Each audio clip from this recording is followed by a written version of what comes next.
Volume 3, Transcription number 7. Start. Madam, the bill which has been moved just now has been rightly described by the Prime Minister as a non-controversial bill and as a bill which is very useful in order to develop the atomic energy in our country. The bill provides for the regulation of radioactive and other prescribed substances which are to be used, which are being handled, which might be produced, and which might be imported, so that there may not be any hazards which are incidental to the handling of such substances, and adequate rules are to be made regarding them. As far as these rule making powers are concerned, madam, there is one aspect of it which needs some consideration, namely, as far as the production of these substances in the country itself is concerned. The establishments in which these substances are going to be produced are to be governed and controlled as far as the safety measures are concerned, and as far as the factory acts are concerned by the central government. As far as this provision is concerned, it is desirable because these are not just ordinary factories, but these are factories that have to deal with certain substances for which special protection is necessary, and perhaps the Atomic Energy Commission is the right authority to determine what type of protection is necessary for that.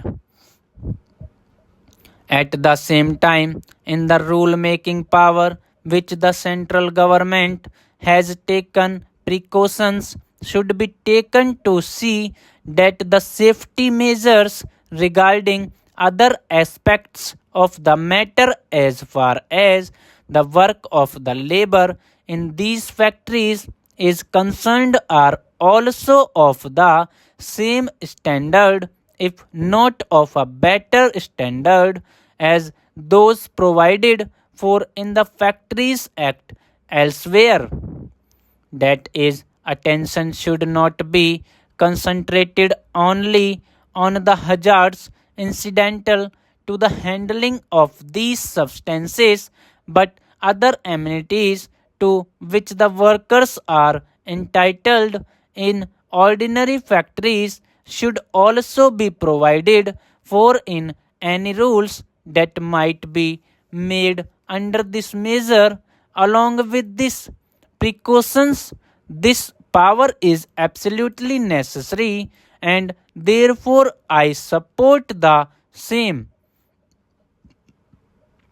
Secondly, there is the question of acquiring certain materials which might yield useful substances that are necessary for the development of atomic energy. The idea perhaps is to get all these materials within the control of the Atomic Energy Commission, because these substances are very rare and they are to be conserved.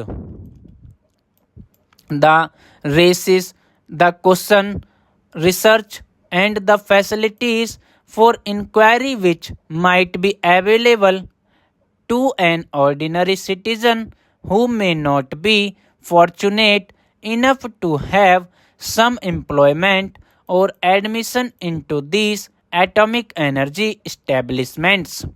It is perhaps one of the conditions of the modern life that any scientific research and inquiry involve dangerous implications, so that they are to be controlled and coordinated under the aegis of the government, and to that extent perhaps the freedom of inquiry might be affected.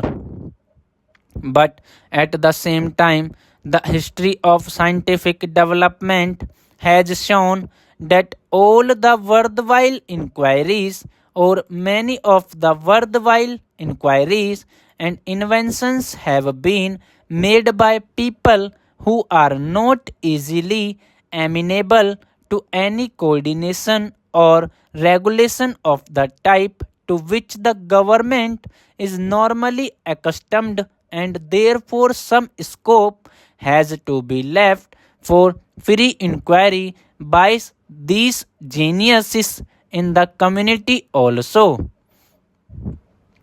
I do not know how that can be done, but perhaps one way of doing it will be to disseminate as much of scientific information as is possible in the community to the largest possible extent, so that at least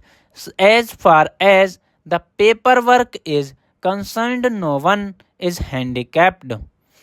I am just a layman and I am not quite acquainted with the various types of developments that are going on regarding the issues connected with the development of atomic energy, but there seems to be some indication that any worthwhile jump that will now come in this particular field is likely to be on the theoretical plane, because as far as the practical aspects are concerned, we have reached a dead end and it is not possible to go beyond that. In view of this, it is all the more necessary that as far as the theory is concerned, and as far as the basic material connected with this theory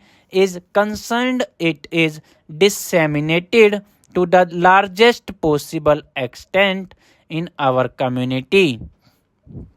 so that our people may become conscious of the type of work that is going on and of the type of work that is needed in order to make further progress in this field and various other fields in this country. Thirdly, there is the question of acquiring certain mineral rights as far as these substances are concerned. Here again, it is necessary that the authority should be centralized, and obviously it would be in the hands of the central government and the Atomic Energy Commission. But again, this also raises the further question of paying adequate attention to the interests of the states that are concerned, in whose areas these mines are located. 840 words completed, 100 WPM.